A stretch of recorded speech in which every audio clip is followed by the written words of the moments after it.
Garrycastle just about got through. They were left to hang on. You heard Des Dolan Sr. say after the game as well that maybe in a way they were lucky not to concede a goal in the last minute. Yeah, definitely, and I suppose when they looked at it, from our point of view, we were trying to figure out what was Fergal Smith given the free out for. There didn't seem to be any infringement or anything in around the square, but the referee decided on a square ball when the ball was in the back of net, so Garrycastle were very lucky. Could have been, with 10 seconds to go in the game, they could have been out of the Leinster Championship yesterday. Fergal Smith got a lot of abuse from the supporters coming off. I know there's a lot of people saying on articles overnight that they felt the referee robbed Kilo. Was it that bad a refereeing performance? He was very poor for both teams, but it probably balanced a little bit more in favour of Garrycastle yesterday. Like I thought, probably in midway through the second half, Jack Donoghue slipped the full back, and the Emma Kilo, Sean McCormack full forward was in 1-on-1 with Cathal Mullen, and Fergal Smith decided to give a free out for whatever reason we don't know. As we could see from the stand, it appeared to be just a slip from the full back, and from that resulting free, Garrycastle went straight up and scored a goal at the far end. So we spoke yesterday about fine margins of winning and losing games, and that really benefited Garrycastle yesterday. Now I think a lot of people probably expected Garrycastle to win that game at Cusack Park, but Emmet Kilo are no mugs. I mean, we saw them push Portlaoise a couple of years back. Yeah, definitely. I probably thought myself, even going in yesterday, Garrycastle might have been maybe 4 or 5 points stronger than Emmet Kilo. But when I look back at how they've set up as a club over the course of the last couple of years, like they've been very dominant at all levels in Longford for the course of the last maybe 4 or 5 years. Like in 2014, they had a clean sweep from under 14 right up to senior grade at both men and women's football. So they're definitely a promising club, and they're trying to build in the future. So they're a club that could be reckoned with in Leinster in the next couple of years. Well, especially suppose you're blessed with players like Shawnee McCormack as well. Garrycastle are blessed to have Desi Dolan, a guy to kick a point in the pressure situation, very good in the county final, and came up trumps once again for them yesterday. Yeah, definitely. And hats off to Desi. Like the last point that he got to win the game was absolutely outstanding. I was over on the third side between the 21 and the 40 metre line, right on the sideline, right boot, stuck it straight over. Like it was a fantastic score. Like everything went through Desi again yesterday. And I was very surprised why Emmet Kilo allowed Desi to have the freedom of the park again yesterday. Now Desi did come in for some tough tackles and that yesterday, but there was nothing malicious. It was a tough physical encounter, but Desi's influence again yesterday was just phenomenal. I'm sure Desi is looking forward in 2 weekends' time to going up against Ger Brennan. That's going to be a very, very interesting battle, and I'm sure Brennan is going to give him tough treatment like that, but Desi seems to relish the big games. It's when he really comes to the fore. Yeah, definitely. Like I think, even during the bad times of Westmeath, that's when Desi stepped up and he pulled Westmeath out of the fire for time and time again. Earlier in this year, this Garrycastle team was wrote off by literally everybody within the county. And they came up trumps, got back into Leinster. So I'm sure Desi's well able to look after himself and look after the body, and he'll be in fine shape for 2 weeks' time. Well, his dad was putting the compliments onto him after the game, and he said to the papers he reckons that Desi Jr. was probably the best player Westmeath have ever produced. You've played with him, he's finished now at Westmeath. And would you consider him the best, certainly of the modern era? Oh, definitely. He was absolutely fantastic. There was probably nothing that Desi couldn't do with the ball. Like as a forward, you'd always imagine that anywhere within a 45 metre line, he'd stick the ball over the bar, and he's just one of them players that could naturally do that. Like he had everything. And not with Westmeath, it might be Garrycastle's advantage now at this stage. The rest of the Garrycastle team, I mean, the goal in many ways, classic Garrycastle, bit of fortune I suppose in terms of the free being given initially, but the fact that their defence are willing to walk out and then join in the attack as well. Mark McCallan getting on the end of it is a very classic Garrycastle move. Oh yeah, like we spoke about how they can change from a defensive mode straight into an attacking mode, and that showed yesterday. As I said, Emmet Kilo were unlucky, the free was given out again them, but Garrycastle moved the ball at such pace, and the way the goal finished off, anybody out of 3 or 4 Garrycastle players could have finished the ball in the back net. That's how many men they had up forward inside the 14 metre line, and just happened, fair play to Desi, he's seen Mark McCallan, probably the best man in the best position, and he put the ball in the back of the net. We was chatting to Jimmy Dolan before the county final over in the clubhouse in Garrycastle, and he was saying one thing about this year: a lot of youth, a lot of running in the legs and the forwards, and with Garrycastle there's no fear this year in terms of if they want to go long and they want to play the ball into corners for quick forwards, they have no problem doing so, which maybe adds an extra dimension to their game compared to a couple of years ago. Yeah, definitely, and I said that's what Desi Dolan Senior would have bring in. You know, I worked under Desi a couple of years ago with Shamrocks here in Offaly, and he's different tactics for every different lane. You know, and we can see that from his kickouts right up into the forwards. So you know that's a huge advantage. And not only that, it takes a little bit of pressure off Desi too. And what it does, it allows Desi to be able to go further out the field and get on the ball and be creative. Whereas a couple of years ago they were heavily reliant on Desi to be the man to finish the ball in the net or over the bar.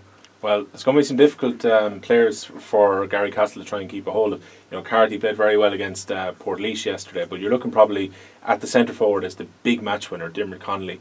Dermot Connolly against John Gaffey, going to be a very interesting battle, that one. Yeah, definitely, you know, and again, John Gaffey came in for some heavy treatment as well in terms of tackles, and I guess it played very well, but like Dermot Connolly's just the player on fire at the moment in the country, you know, right through last year's championship and into the inter-county championship this year with Dublin.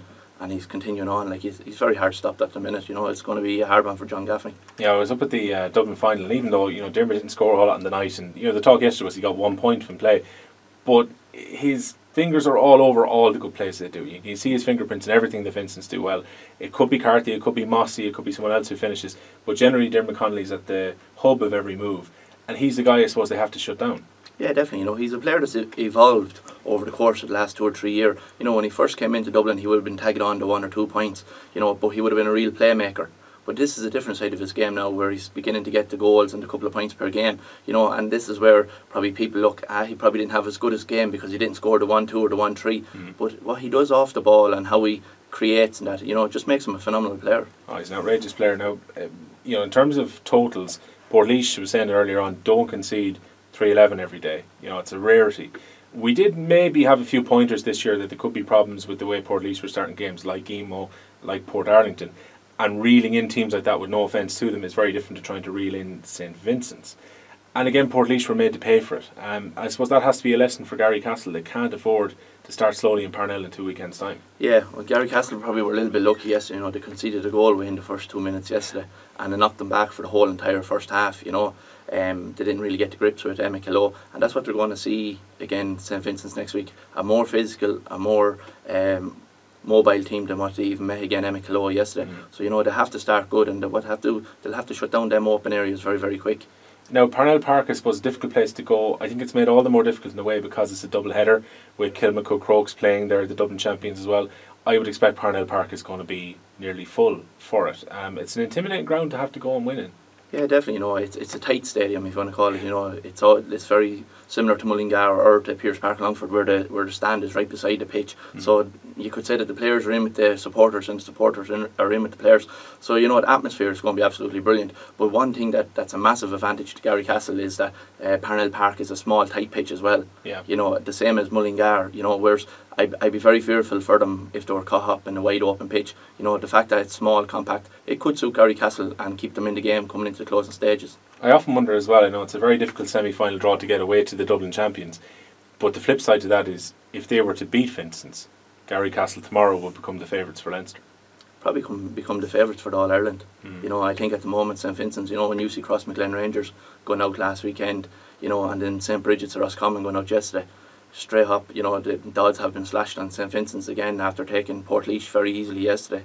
You know, so if Garrycastle do turn over St Vincent's, you know, straight away they're going to become favourites for the All-Ireland. It's more disappointment, I suppose, for Portlaoise. You know, 8 county titles have converted into just the one Leinster title. They put everything into this in terms of, you know, having Toohey around for it, you know, getting Tommy Conway back in to manage them this year. I mean, it must be horribly disappointing for those players who've woken up this morning to know that, again, they're not going to convert a county title into a Leinster. Yeah, I think, you know, the big thing for what Portlaoise have been trying to do over the course of the last couple of years, balance their club championship within Laois, you know, to start preparing them for Leinster, you know, because at the moment, you know, they haven't really been caught on the hop, apart from maybe Craig Cullen last year, you know, in the championship, and they probably, you know, we've probably seen the same with Rhode and Offaly for the last couple of years. They're preparing for Leinster, you know, they'll just get out of the county and that.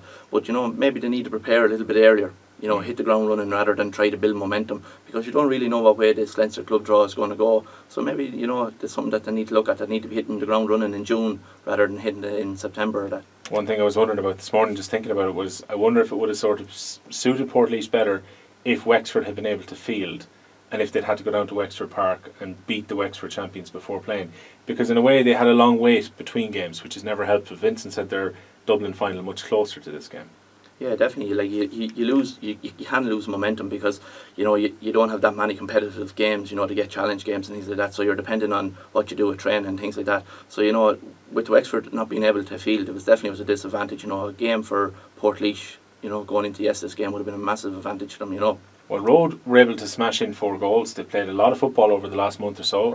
They had a long break between their county semi-final and the final and made up for it with 2 Leinster games so far.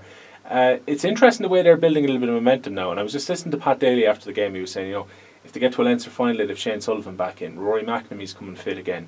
He's Glenn O'Connell back after he was away in America. They have a lot of panel options coming in when their panel maybe looked a little bit light during the championship. These guys are a big boost. Yeah, definitely. Like Shane Sullivan will be a huge benefit to their defence. And any team, if they really need to strengthen anywhere, is in defence. Every team will look at that. The less you concede, like when you have forwards like Niall McNamee, Niall Darby, and things like these, if you can strengthen your defence and you have players like that up front, it's a massive bonus. But Rhode are always very good at that. Once they get out of Offaly and they get into Leinster, they just seem to grow in confidence, and they're very hard to beat. And they've so much unfinished business as well. Since 2006, they've had 3 finals where they were beaten. At least 2 of them they probably should have won. And Offaly Club hasn't won it since Verban in the back end of the 80s. So I would imagine Rhode are just heavily driven to try and win this one. Yeah, definitely. Like there's probably players there that are coming near the end, like in end of their careers as well. Like you'd feel for the likes of Ryan Malone, players gone past who didn't get over the line. And they're probably looking at, they have a few players that is coming to the end of their careers. And they probably really want to drive on and put Rhode up there on the pedestal for them guys, and plus for their own club as well. So they would be heavily driven. Well, you mentioned Niall McNamee, I suppose the strength that he has, but they scored 4 goals yesterday. He scores 1 of them. He is a part in setting up the others. But it must be good for them to have Glenn O'Connell come through midfield to get a couple of goals, albeit one was a penalty. Anton Sullivan back scoring again yesterday, and guys like Brian Darby able to come up and get scores as well. Because I often think Niall is such a wonderful talent that they have to get players scoring around him just to take the pressure off. Yeah, definitely, and I think that's where Rhode have evolved, in the course of the last 2 years, under Pat, that is that they have more players now to score. Whereas you look through the 2000s, a lot, like you look at Niall McNamee scoring 2-8, 2-9 in the county final, like there a couple of years back. Like there's massive pressure put on him, but to be able to share that pressure now with these young guys coming through is massive for Rhode. And not only that, but they're putting up big scores like 4-11 yesterday in conditions like yesterday was absolutely fantastic. Moorfield obviously very difficult semi-final opponents for them though, and I'm sure the fact that you've got Luke Dempsey there who would have worked with quite a few of the Rhode players when they were in secondary school. The fact that he's just over the border and probably knows an awful lot, I would say, about Offaly football, particularly that end of the county, it adds maybe a little bit of extra spice to this game as well. Yeah, definitely. I suppose you could put it down to maybe a little bit of bragging rights, like a lot of the Rhode lads went to school in Roger Bridge where Luke was a teacher, so that's going to add a lot of spice. It always does. I can remember back in my own playing day there, Des Doolan was a teacher over in Eden Derry. And any time when we played Offaly, used to be a bit of banter and that at underage. So I can see where that is going to add a little bit of spice to the game for Rhode and Moorfield in a couple of weeks' time. And in fairness to Moorfield as well, like they're one of those teams who have that little bit of glamour about them as well, because we're so used to seeing them in Leinster and so on. And the last few years, different teams have come out of Kildare, but with Moorfield, there's kind of a Leinster royalty feel about them as well. Yeah, definitely. They've got quality players as well. But like Luke lad adds his own, specialty to it. Like he'd be clever. Like Luke has been a very good club manager over the course of his career, and probably done his best work at intercounty level at underage and that. Within Westmeath and that. He'll be well prepared. I know Luke will be well prepared for Rhode in a couple of weeks, but it's going to be a classic title. I think it's going to be a classic one. Right, we'll finish off our chat by asking you for predictions then. Who do you think is going to get to the final? Will it be Vincent's, Garrycastle, Rhode or Moorfield? What final are you expecting? I'm going to go with Rhode and Vincent's. Ooh, Rhode will love having to play Dublin opposition in the Leinster final if it happens. Interesting what happens, Peter. Thanks a million for your time. No problem, Will.